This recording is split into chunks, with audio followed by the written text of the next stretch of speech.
Assalamualaikum warahmatullahi wabarakatuh. Perkenalkan, nama saya Fatih Putra Ferry Utama, NPM 19082600020. Di sini saya akan mempresentasikan remediasi blok gastro saya, di mana saya mengambil topik GERD atau gastroesophageal reflux disease. Baiklah, jadi yang pertama definisinya, menurut Konsensus Nasional Penatalaksanaan Penyakit Reflux Gastroesophageal di Indonesia tahun 2013 adalah suatu gangguan berupa isi lambung mengalami refluks berulang ke dalam esofagus, menyebabkan gejala dan atau komplikasi yang mengganggu. Jadi selanjutnya untuk klasifikasinya,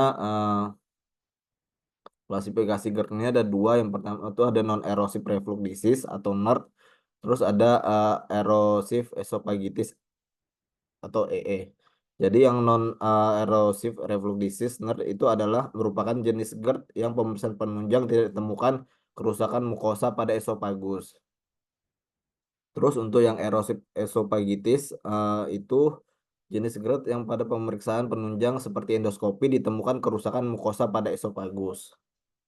Terus selanjutnya faktor risikonya ini ada beberapa. Yang pertama itu ada obat-obatan. Jadi obat-obatan seperti teofilin, antikolinergik, beta adrenergik, nitrat, kalsium, cancer blocker. Terus untuk makanan itu seperti coklat, makanan berlemak, kopi, alkohol, dan rokok.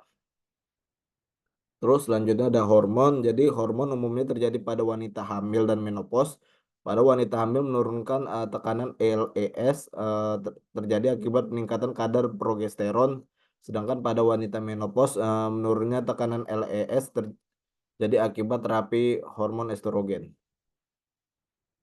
Selanjutnya ini ada struktural. Jadi struktural umumnya berkaitan dengan hiatus hernia. Selain hiatus hernia, panjang LES yang lebih dari 3 cm juga memiliki pengaruh terhadap terjadinya GERD. Terus ada indeks massa tubuh. Jadi semakin tinggi nilai IMT, maka resiko terjadinya GERD juga semakin tinggi. Selanjutnya ada tanda dan gejala. Jadi tanda dan gejala khas GERD itu yang pertama itu ada regurgitasi, terus ada headburn. Jadi regurgitasi merupakan suatu keadaan refluks yang terjadi sesaat setelah makan, ditandai dengan rasa asam dan pahit di lidah. Terus untuk yang heartburn, heartburn itu adalah suatu rasa terbakar di daerah epigastrium yang dapat disertai nyeri dan pedih. Jadi dalam bahasa awam, heartburn sering dikenal dengan istilah rasa panas di ulu hati yang terasa hingga ke daerah dada. Terus gejala GERD lainnya itu dapat juga terjadi kembung, mual, cepat kenyang, bersendawa, hipersalivasi, disfagia, hingga odinofagia.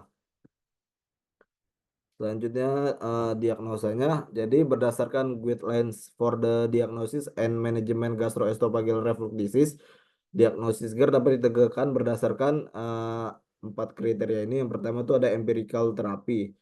Jadi terapi ini, yang empirical terapi ini ditegakkan berdasarkan gejala klasik dari hasil anamnesis dan pengisian kuesioner serta berdasarkan hasil uji terapi PPI atau proton pump inhibitor. Terus ada use of endoscopy, yaitu pemeriksaan standar baku untuk menegakkan GERD adalah endoskopi saluran cerna bagian atas. Terus endoskopi terutama dilakukan pada penderita GERD dengan gejala alarm. Terus ada ambulatory reflux monitoring. Jadi dilakukan pemeriksaan selama 24 jam untuk menilai paparan asam dalam esofagus dan mengkorelasikan dengan gejala yang ada. Terus yang terakhir itu ada esophageal manometri. Esophageal manometri untuk evaluasi preparasi untuk eksklusi kelainan motilitas yang jarang seperti arkalasia atau aperinalistik yang berhubungan dengan suatu kelainan, misalnya scleroderma.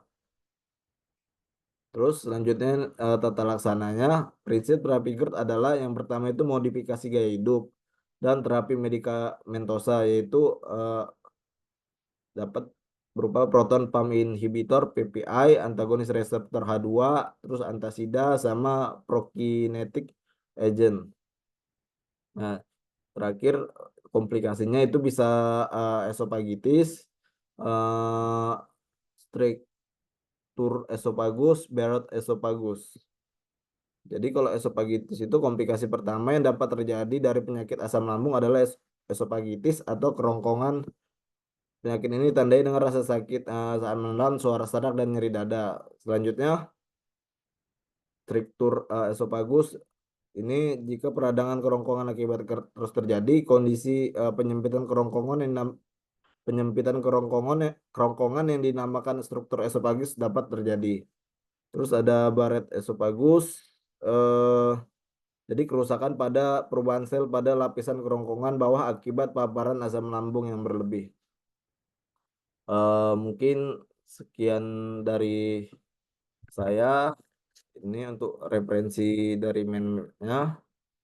Kurang lebihnya saya mohon maaf. Saya akhiri. Wassalamualaikum warahmatullahi wabarakatuh.